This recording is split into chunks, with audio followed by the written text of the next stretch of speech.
Hello everyone. So once again welcome to online class of SSC Telugu.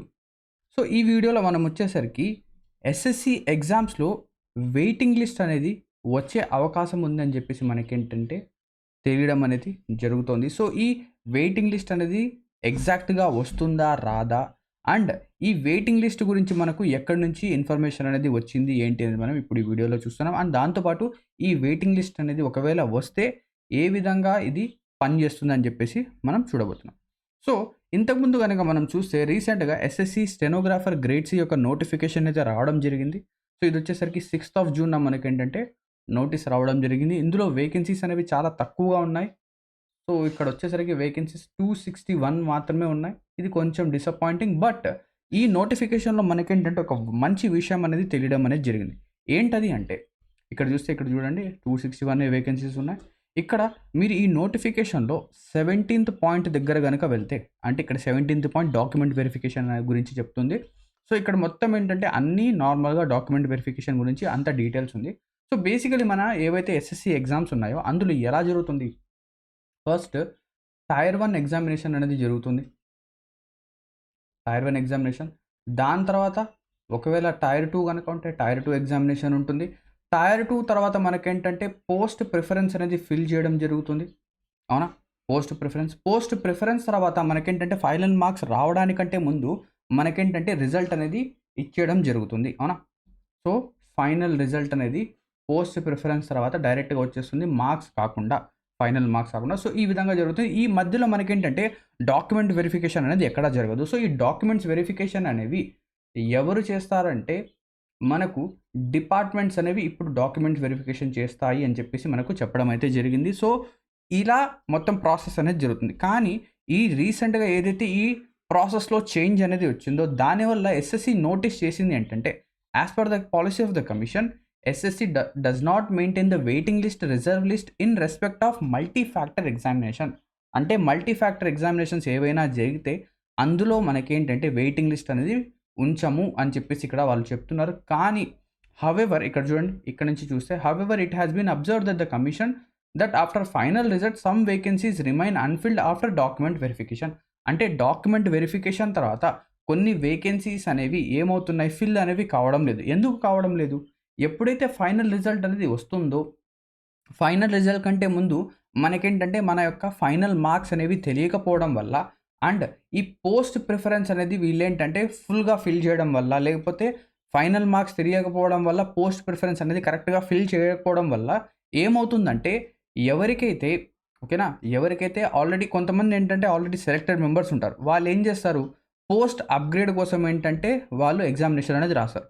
వాళ్ళకి latest suppose వాళ్ళు ఏదైతే grade పేలో ఉన్నారో అదే గ్రేడ్ పే పోస్ట్ మళ్ళీ వస్తే వాళ్ళు ఏం చేస్తారు, దానికి ఆ పర్టికులర్ పోస్ట్కి వెళ్తారా? వెళ్ళరు. సో ఆ విధంగా, అండ్ ఇంకొంతమందికి ఏంటంటే లొకేషన్ డిఫరెన్స్ అనేది రావడం జరుగుతుంది. సో దానివల్ల కూడా వాళ్ళు ఏంటంటే ఆ పర్టికులర్ జాబ్కి ఏంటంటే వెళ్ళరు. సో ఇలా కొన్ని ఇష్యూస్ వల్ల వాళ్ళు జాయిన్ అవ్వడం లేదు. సో దాన్ని బేస్ చేసుకొని వీళ్ళు ఏం చేస్తున్నారంటే ఇక్కడ చూడండి, therefore in an endeavor to fill the notified vacancies to maximum, the commission has contemplating to introduce a scheme of ఇక్కడ చూడండి single round of post allotment. ఏదైతే single round of post allotment slide seeking అనేది చేయడం అనేది జరుగుతుంది. దేనికోసం? ఈ ఏవైతే వేకెన్సీస్ ఉన్నాయో, ఖాళీగా వెళ్తున్నాయో ఆ వేకెన్సీస్ని ఫిల్ చేయడం కోసం. బేసికలీ ఇది ఎలా వెళ్తుంది? సో ఇక్కడ చూడండి మీరు, ఎక్స్టెండెడ్ కట్ ఆఫ్ బేసిస్ పైన ఇది వస్తుంది. సో ఇది ఎలా వర్క్ అవుతుంది ఏంటి అనేది చూద్దాం.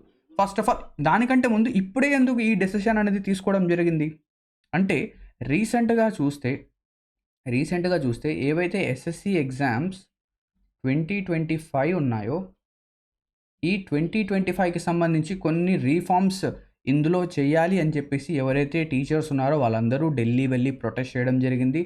దాని బేసిస్ పైన వాళ్ళు ఏంటంటే కొన్ని పర్టికులర్ పాయింట్స్ అనేవి అక్కడ ఏంటంటే వాళ్ళు ఇవ్వడం జరిగింది. అందులో చాలా వరకు పాయింట్స్ అనేవి ఇప్పుడు ఇంప్లిమెంట్ అనేవి అవుతున్నాయి. సో ఏం చెప్పారు, ఏదైతే టైర్ 2 ఎగ్జామినేషన్ ఉందో అది ఒకటే షిఫ్ట్లో జరగాలి, క్వశ్చన్స్ ఏవైతే ఉన్నాయో ఆ క్వశ్చన్స్లో డిస్క్రిపెన్సీస్ ఉండకూడదు, అండ్ దాంతోపాటు వెయిటింగ్ లిస్ట్ అనేది ఉండాలి.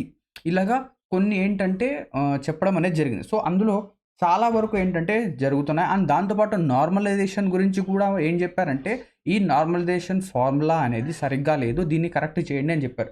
అది కూడా కరెక్ట్ చేయడం జరిగింది. సో ఇలా మనం ఏం చెప్పొచ్చు అంటే ఇక్కడ ఎస్ఎస్సి 2025లో మనకేంటంటే రీఫార్మ్స్ జరుగుతున్నాయి. అందులో ఇది కూడా ఒక పార్ట్ కావచ్చు. కానీ ఇక్కడ ఏదైతే ఉందో ఇక్కడ మీరు చూడొచ్చు, implementation of this sliding scheme is subject to approval of the government. అంటే ఇంకా గవర్నమెంట్ యొక్క అప్రూవల్ అనేది రాలేదు. వచ్చిన తర్వాత ఇది మనకేంటంటే ఇంప్లిమెంటేషన్‌లో వస్తుంది. ఒకవేళ ఇంప్లిమెంటేషన్‌లో వస్తే ఇది ఏ విధంగా పనిచేస్తుందో చూద్దాం. So how does it work? ఇది ఏ విధంగా పనిచేస్తుంది? లెట్ అస్ సపోజ్ ఒక పర్సన్ లెట్ అస్ సే ఆ పర్సన్ యొక్క నేమ్ వచ్చేసరికి ఏ. సో ఏ అనే పర్సన్‌కి వచ్చేసరికి 306 మార్క్స్ వచ్చాయి. లేదా 304 మార్క్స్ వచ్చాయి. 304 మార్క్స్ వచ్చాయి. ఇప్పుడు post number 1, post number 2, post number 3, post number 4. So 4 పోస్టులు ఉన్నాయి. ఎగ్జాంపుల్ కోసం తీసుకుంటున్నాం మనము.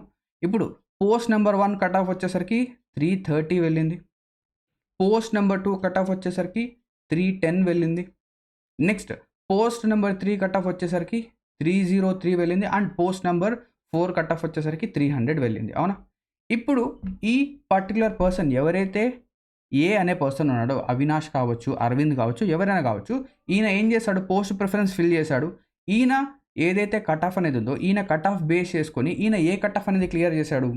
ఈ పోస్ట్ 3 యొక్క కట్ ఆఫ్ అనేది క్లియర్ చేశాడు. ఎందుకు? 303 అనేది కట్ ఆఫ్, ఈయనకి 304 వచ్చాయి. సో బేసికలీ ఈయనకి అలాట్మెంట్ వచ్చేసరికి పోస్ట్ 3లో రావడం జరుగుతుంది. అవునా? కానీ దానికంటే ముందు అంటే పోస్ట్ 1లో లెట్ అస్ సపోజ్ ఒక 10 వేకెన్సీస్ ఉన్నాయి. 10లో మనకు 8 మాత్రమే ఫిల్ అయ్యాయి. నెక్స్ట్ పోస్ట్ 2లో ఒక 40 వేకెన్సీస్ ఉన్నాయి. ఈ 40 వేకెన్సీస్లో 30 మాత్రమే ఫిల్ అయ్యాయి. అవునా? 30 మాత్రమే. అంటే ఇక్కడ మీరు చూస్తే పోస్ట్ 2లో 10 వేకెన్సీస్ అనేవి ఖాళీగా ఉన్నాయి. సో ఇక్కడ ఏం జరుగుతుంది? ఇంతకుముందు ఇక్కడ ఈ 10 వేకెన్సీస్ ఖాళీగా ఉన్నాయి కదా, 40 నుంచి 30 అంటే 10 వేకెన్సీస్ ఖాళీగా ఉన్నాయి. ఈ 10 వేకెన్సీస్ని ఫిల్ చేయడం కోసం ఒక ఎక్స్టెండెడ్ కట్ ఆఫ్ అనేది వీళ్ళు ఇవ్వడం జరుగుతుంది. ఏం చేస్తారు? ఒక ఎక్స్టెండెడ్ కట్ ఆఫ్ ఇస్తారు. సో ఎక్స్టెండెడ్ కట్ ఆఫ్లో కట్ ఆఫ్ అనేది ఎంత ఉండొచ్చు? 303.5 ఉండొచ్చు. లెట్ అస్ సపోజ్ ఒకవేళ 303.5 వెళ్తే ఇప్పుడు ఈ అరవింద్ అనే పర్సన్ 304 వచ్చింది కాబట్టి ఈయన పోస్ట్ 2కి ఎలిజిబుల్. ఈయన ఏం చేయొచ్చు? ఈయన యొక్క పోస్ట్ అనేది అప్గ్రేడ్ చేయొచ్చు. అంటే ఇతన్ని మనం స్లైడ్ ఫార్వర్డ్ అనేది చేస్తున్నాం. బేసికలీ ఇది నా ఇంటర్ప్రిటేషన్ అన్నమాట. ఓకేనా? ఈ విధంగా ఉండే అవకాశం అయితే ఉంది. సో ఇక్కడ పోస్ట్ అనేది ఇక్కడ మనకు అప్గ్రేడ్ అయ్యే ఛాన్సెస్ అనేవి ఉన్నాయి. అండ్ ఇలాగే గనక మనం చూస్తూ వెళ్తూ ఉంటే ఇక్కడ మనకేంటంటే లాస్ట్లో ఏదైతే లాస్ట్ పోస్ట్ ఉందో ఇక్కడ కూడా కొన్ని వేకెన్సీస్ అనేవి ఫామ్ అవుతాయి. అవునా? ఇక్కడ కూడా కొన్ని వేకెన్సీస్ ఫామ్ అవుతాయి. సో ఎప్పుడైతే ఇలా వేకెన్సీస్ ఫామ్ అవుతాయో ఎవరికైతే ఇంతకుముందు ఎవరైతే కట్ ఆఫ్ క్లియర్ చేయకుండా ఖాళీగా కూర్చొని ఉన్నారో వాళ్ళకు కూడా ఒక పోస్ట్ అనేది వచ్చే అవకాశం అనేది ఉంది. సో ఇక ఇదొక మంచి డెసిజనే.